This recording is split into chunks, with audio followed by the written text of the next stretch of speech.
Hi guys, good morning.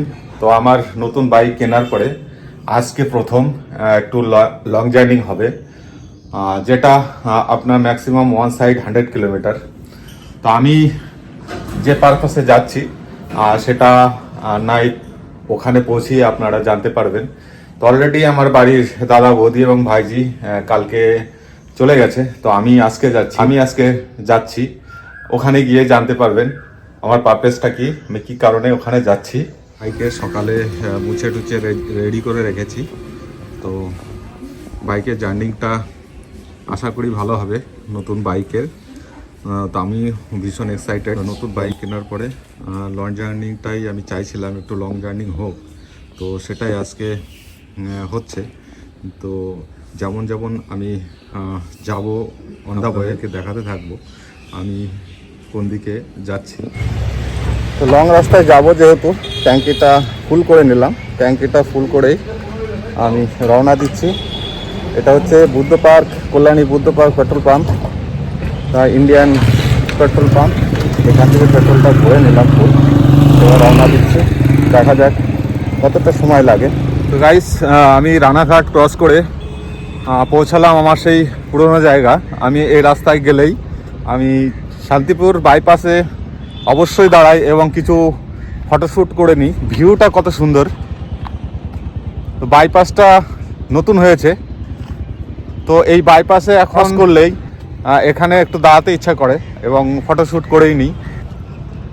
তো আমি খুব তাড়াতাড়ি চলে আসলাম রানাঘাট ক্রস করে। অবশ্য রানাঘাটটা প্রচণ্ড জাম, আমি ভিতরের রাস্তাটা ধরে আসলাম, যার জন্য আমার জামটায় পড়তে হলো না।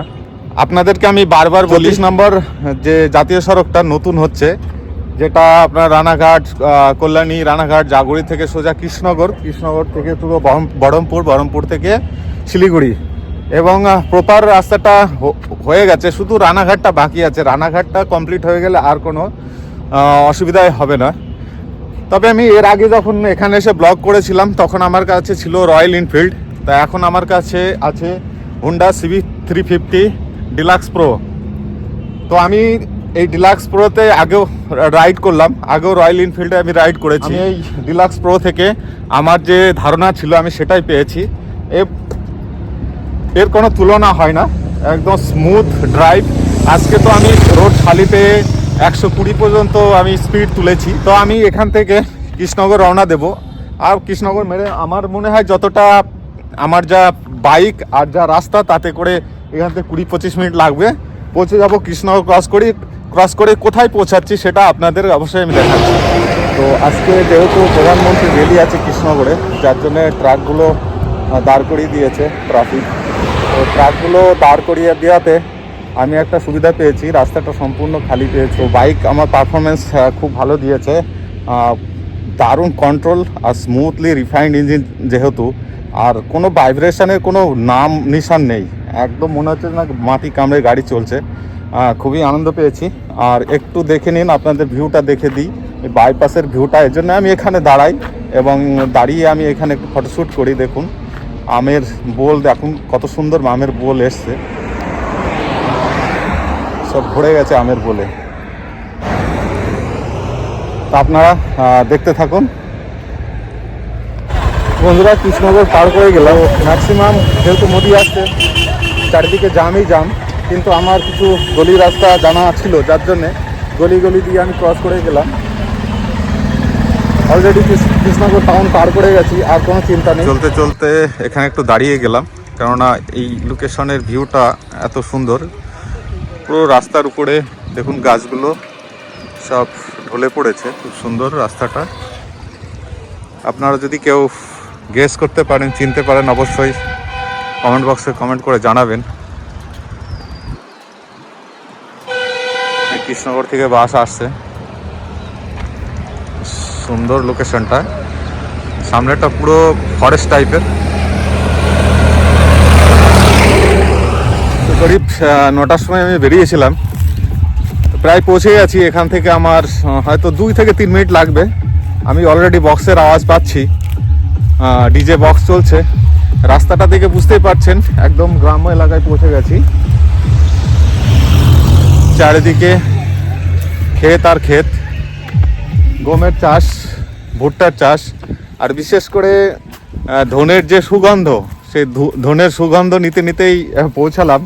বেশ বাতাসের সঙ্গে ধনে চাষের যে ধনের পাতার যে সুগন্ধ হয়, সেই সুগন্ধটা খুব দারুণ লাগছিল রাস্তা থেকে বাইক চালিয়ে আসতে আসতে। মোটামুটি ভালোই আমি সময় মতো এখানে চলে আসলাম, 2.5 ঘন্টায় লাগলো। গাইস, আমি পৌঁছে গেছি ফাইনালি যেখানে আমার পৌঁছানোর, বিয়ে বাড়ি অনুষ্ঠান অ্যাটেন্ড করতে এসেছি।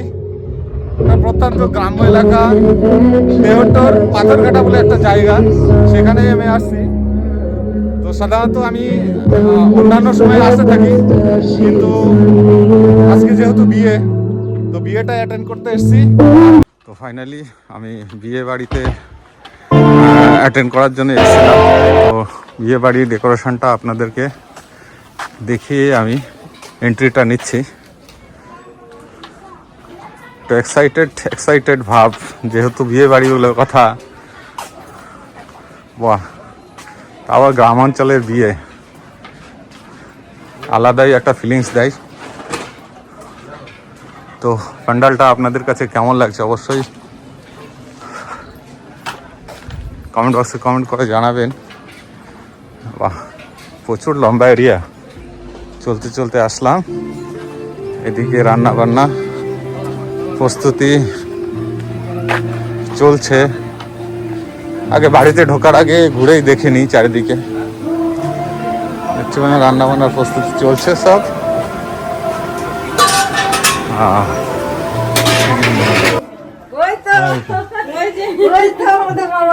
এই যে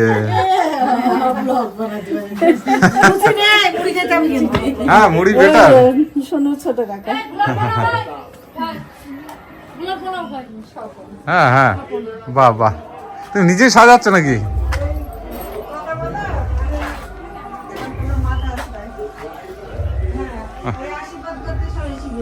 সুন্দর হয়েছে ছানাতলাটা, লাইটিং ফাইটিং হয়ে গেলে ভালো লাগবে।